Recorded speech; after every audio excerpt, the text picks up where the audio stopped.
Hi, it's the Silly Moustache here.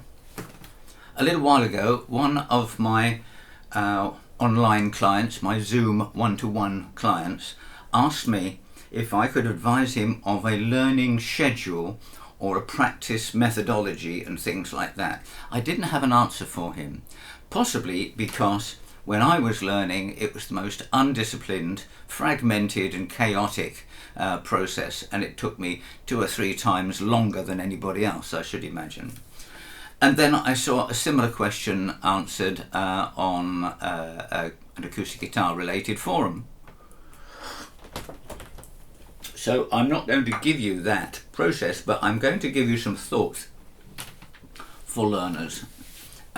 First of all, for most of us, playing guitar is a hobby. It's not a target, it's not an objective, it may be, but it should be a relaxing hobby. Don't make it a pressure on yourself. Enjoy the process. When it gets unsatisfying or frustrating, don't throw the guitar across the room, as we have all felt like doing from time to time. Just relax, go and do something else, leave it for a while, come back to it. You do not have a deadline. If you can select a time in the week, leisure time, early mornings or late evenings or at the weekend or something, schedule an hour for a week or less, and put it in your diary so you think, oh yes, this evening I was going to sit in the spare room and play for an hour. Okay, let's just make that an organised habit, if you like. And prepare yourself with a beverage of your choice. When I say that, I don't mean a large glass of whiskey or something like that. If you're just noodling and playing, that's okay at the end of the day, but don't try to learn while you're inebriated or subjected to anything else, okay? Focus on, oh yes, the other thing I wanted to say to you was take a little time to warm up your hands and your arms. Don't go at it cold or tired. If your hands are tired from doing something laborious or things, you know, I've got a video on this. So just take some time to get the blood flowing comfortably. It might help quite a lot. Something else I'm going to come to in a moment. All right. And then when you start playing, focus on 1 or 2 aspects, but don't pressure yourself. Remember, it's a hobby. What hindrances could get in the way? Well, of course, the obvious thing is the sore fingertips. Sore fingertips. Because when we're starting to do these chords and things, what we do, we press too hard. Press too hard, we make our fingertips sore. We're going to get sore fingertips. Just do it until it hurts and then stop. Leave it for a day or 2 and then come back. Leave it for a day or 2, come back, and they will naturally harden. Okay?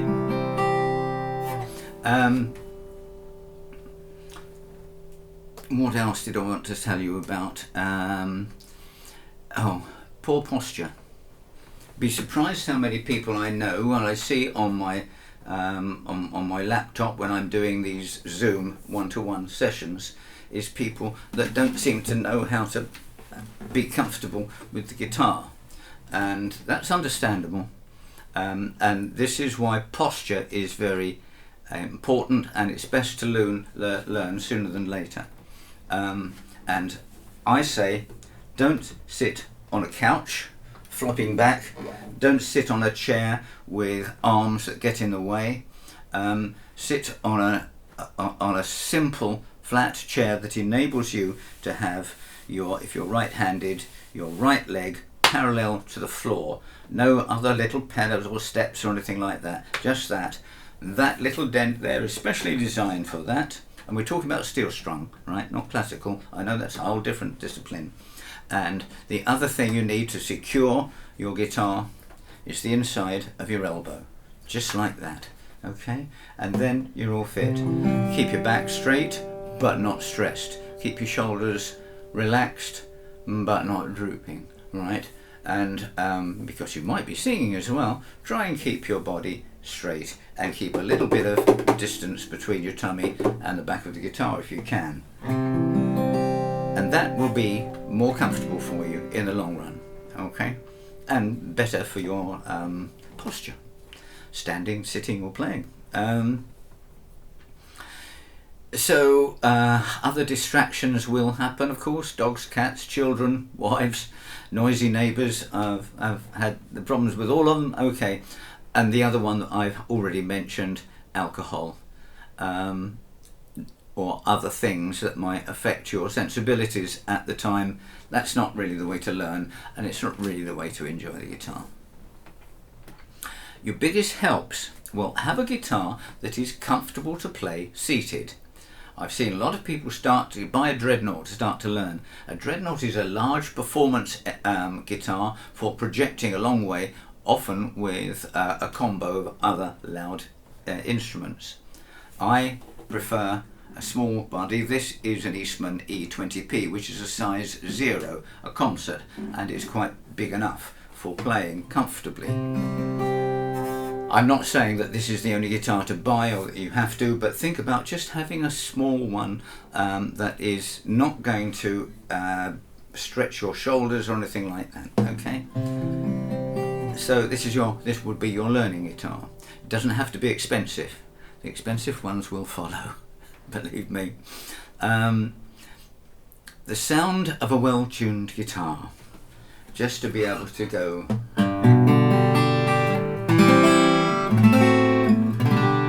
And for that, it's wise to have a tuner. Now, I'm going to suggest something that there are thousands of them on the market. This is a very interesting little tuner. This is called a Nexus 360. It's infinitely adjustable, right, all over the place, and it doesn't take batteries. It's charged through a little USB thing. So let me just show you.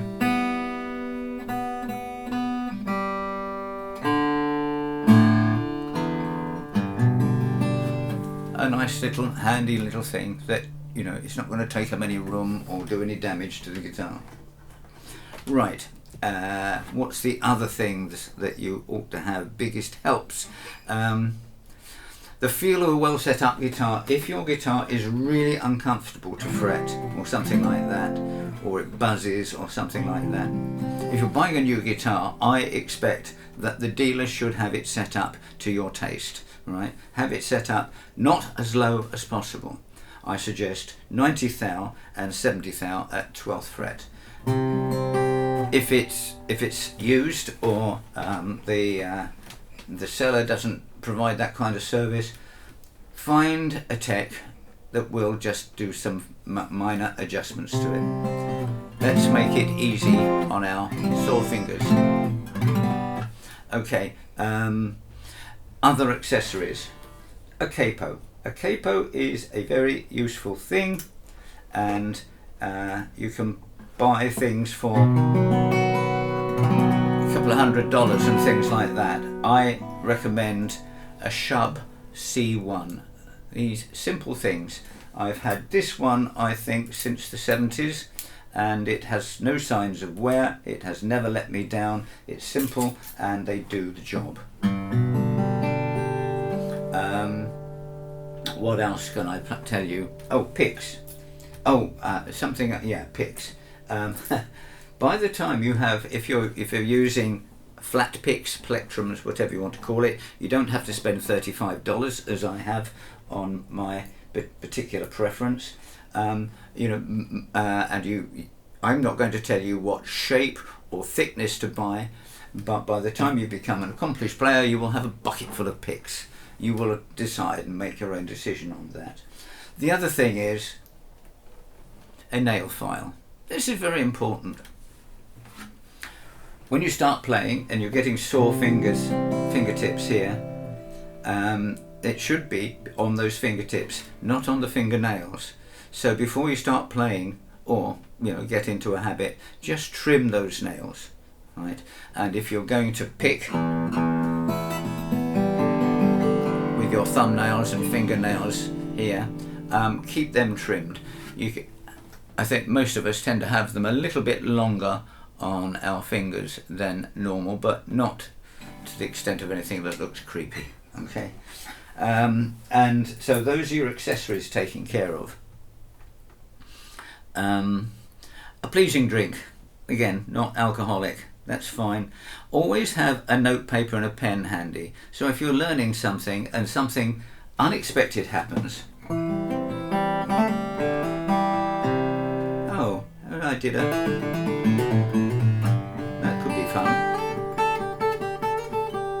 Yeah, make little notes for yourself. It doesn't have to be in musical terminology. It's something that reminds you. And if you can, get one-to-one tuition. I offer one-to-one tuition. I may not be the right person for you. Find someone that will teach you for a reasonable amount of money for a reasonable amount of time. One-to-one. Pay for one lesson. You make the choices about whether you have another one or you want to book the following week or whatever. If you're going to have tuition like that, I find it's better to have it weekly. Some of my clients have asked to do fortnightly, but we spend the first half an hour of the second spot trying to remember what we did a fortnight ago. A fortnight is English for 2 weeks.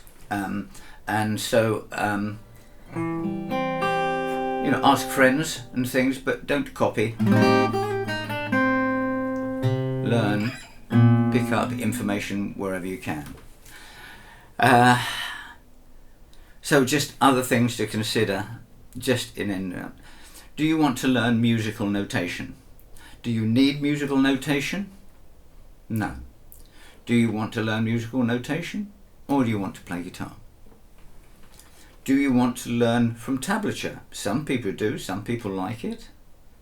Or do you just want to play guitar? And do you need to learn strumming lessons? Or do you just want to accompany songs by playing the guitar?